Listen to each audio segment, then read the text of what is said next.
All right. So today, my friend, my insurance agent, and my insurance partner, he has my insurance policies and those of a lot of my clients.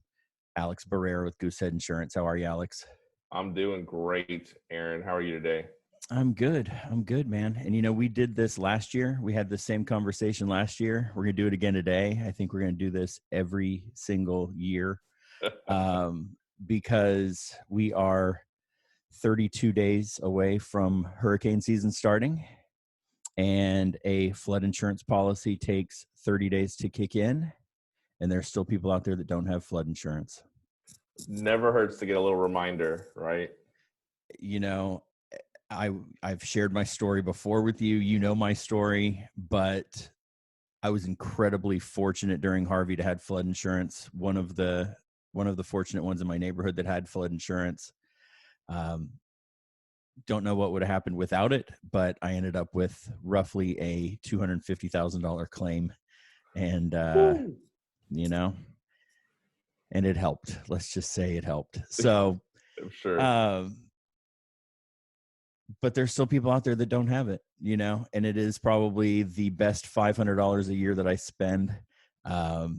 My policy wasn't up for another couple months. I got the first reminder last week and I paid that one immediately. That's the one that I would never miss is that flood insurance bill. That I'm happy to give them that $513. So let's start out. Let's talk a little bit about flood insurance and start with the FEMA policy and then kind of take it from there. Yeah, so you already mentioned the very important thing with flood insurance is that there is a 30-day waiting period for the policy to start. So the day you call, pay for it, and process the policy, 30 days later is when your coverage actually starts. So, and flooding, of course, happens year round, right? And we've had tax day floods, Memorial Day floods. We've had floods, any day of the week, any time of the year. But hurricane season kind of lends itself a little bit to being tied to some of those large flood events, with the storms, things like that. Yeah, like you said, so FEMA flood policies do max out at $250,000 on a standard FEMA policy. The max amount of coverage $250,000 in a low risk flood zone. It's $516 for the year right now is what we're rates are at. So, like you said, we did the math, right? $250,000 claim, even if you pay flood insurance the rest of your life, and never have another claim, you already came out ahead. So that's it. That's it. Very small investment for the protection. And I'll tell you, I've gone to sleep in my house with rain falling and not having flood insurance and being able to go to sleep, with a little comfort when rain's falling. Yeah. It's a night and day difference, to have that stressor and not have it. It is. So, in my world, we call it real property and personal property. I think in your world, it's contents on one side and structural on the other side, something like that. Yep. Explain how that works. Explain how that claim is split up. Yeah, so flood policies are pretty straightforward. You're getting covered for two things. You're getting covered for the building, the structure of the house, whatever term you want to throw in there for the structure itself. And then you have coverage, a line item for contents for your personal property. That's everything in the house that's yours. A good example is if you turned your house upside down and shook it, what falls out? That's all your stuff, right? Couch, TV, pots, pans, dressers, nightstands, the whole nine.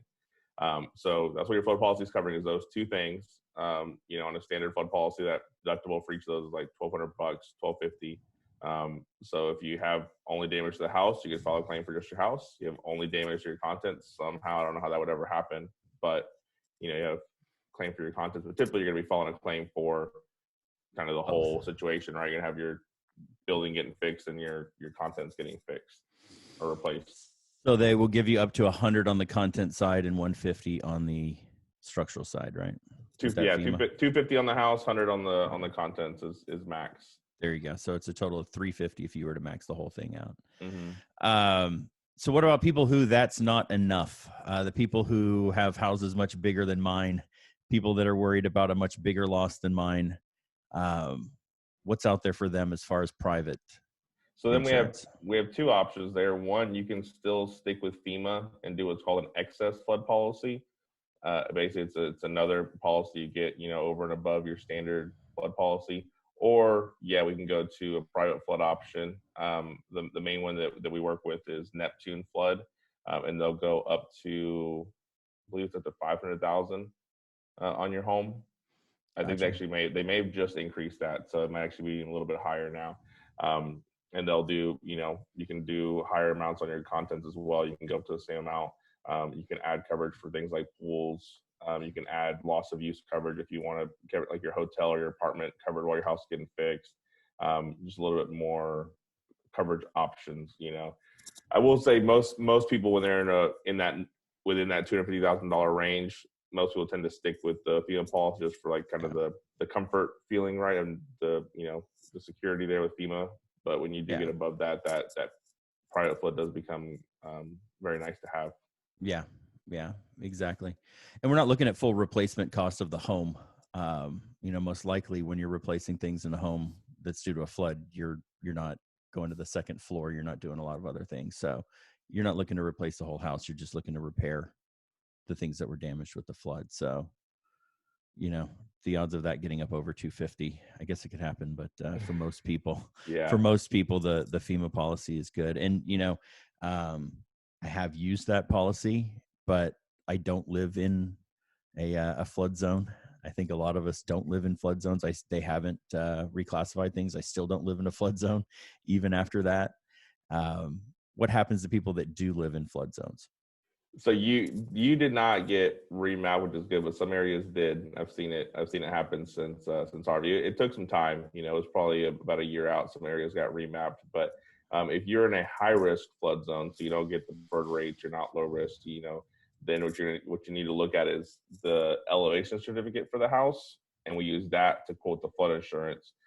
So basically, the elevation certificate is telling us what's the elevation of the house in relation to the estimated or predicted base flood elevation in that area. So obviously, the higher you are above that, the better.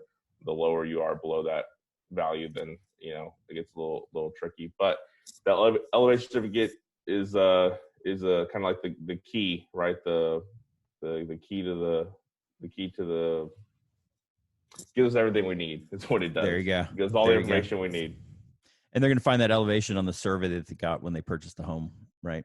Right. And so if you're looking at houses in a flood zone, that's one of the big things to ask for. If you find out you're in a high risk flood zone, you always want to ask for a copy of that elevation certificate, because you can get a copy of that while you're looking at the house or considering purchasing a house too.